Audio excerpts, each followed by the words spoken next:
Assalamu alaikum 7th class. Hope so you all are fine and enjoying your vacations.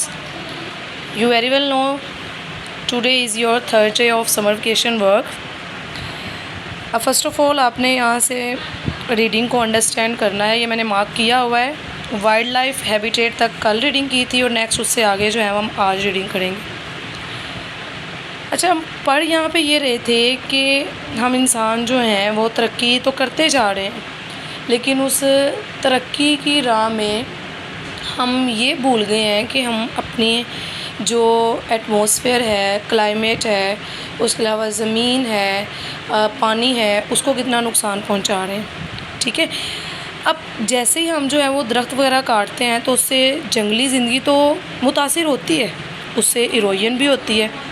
Erosion कहते हैं टूटना, यानी ज़मीन के लिए ना एक सपोर्ट होता है दरख्तों का होना, और जब दरख्त ना हो तो जैसे दीवार में दरारें आती हैं ऐसे ज़मीन जो है वो भी फटने लग जाती है, उसको इरोजन कहते हैं।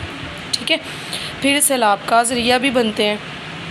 अब अगर फ़र्ज़ करें तेज़ आंधी आती है या तूफ़ान आता है तो जो दरख्त हैं वो काफ़ी हद तक उसे जो है वो रोकते हैं। अब जब दरख्त ही नहीं होंगे तो वो ना तो आंधी को रोक सकेंगे, ना वो सैलाब को रोक सकेंगे।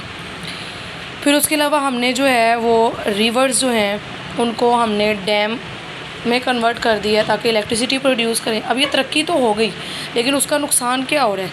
फ़िशेस जो है वो अपने ब्रीडिंग ग्राउंड्स तक पहुंच नहीं पाती। ब्रीडिंग ग्राउंड से मुराद ये है कि ज़ाहिर है उनको ग्रोथ चाहिए।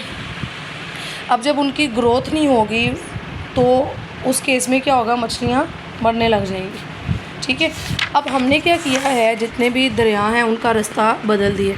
उनका रास्ता बदलने से ज़मीन पे जो है वो क्या होने लग गया है? नमक की तादाद बढ़ गई है और ज़मीनें बंजर होने लग गई हैं। प्रॉब्लम ये नहीं है कि हम इन चीज़ों को जानते नहीं हैं, प्रॉब्लम ये है कि हम अगर इन चीज़ों को जान भी लें तो हम तब जानते हैं जब बहुत ज़्यादा देर हो चुकी होती है। इनफैक्ट हम दरख्तों को जलाते हैं, उसके अलावा जो है हम ज़मीन को साफ़ करते हैं। फिर ये जो ब्रिक किलन्स हैं, यानी जो ईंटें बनाने वाली भट्टियाँ होती हैं, वहाँ से जो जलने के बाद धुआं निकलता है, ये सारी कार्बन डाइऑक्साइड की बहुत ज़्यादा मिक़दार जो है गाड़ियों में से आती है। ये सारी मिल के जो हमारी एयर है उसको आलूदा कर देते हैं। जो वहाँ पे स्मोक है वो इनके साथ मिक्स होती है और फोग बनाती है। अब फोग जो है वो किस में कन्वर्ट हो जाएगी बाद में? स्मोक में। अब देखा जाए तो फोग जो है वो धुंध को कहते हैं, लेकिन स्मोक जो है वो किसे कहते हैं? धुंध के अंदर केमिकल्स का मिक्स हो जाना। अक्सर जब आप सर्दियों में जो है वो सांस लेते हैं, सांस लेने में मुश्किल आती है ना, मास्क क्यों पहना जाता है? कि वो फोग नहीं होती, वो स्मोक होती है। अब हमें क्या करना चाहिए? हमें पार्टिसिपेट करना चाहिए ट्री प्लांटेशन कैंपेन में, यानी ऐसी कैंपेन्स जिसमें जो है वो दरख्तों को ज़्यादा से ज़्यादा जो है वो उगाया जाए।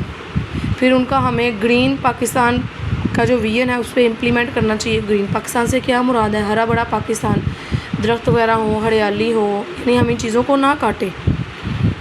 लोग जो हैं अगर अपने तौर पे जो है वो काम करेंगे तो आहिस्ता आहिस्ता जो है वो क्या होगा? ग्लोबल वार्मिंग जो है उसमें भी कमी आएगी और इन्वायरमेंट भी जो है वो मेंटेन हो जाएगा।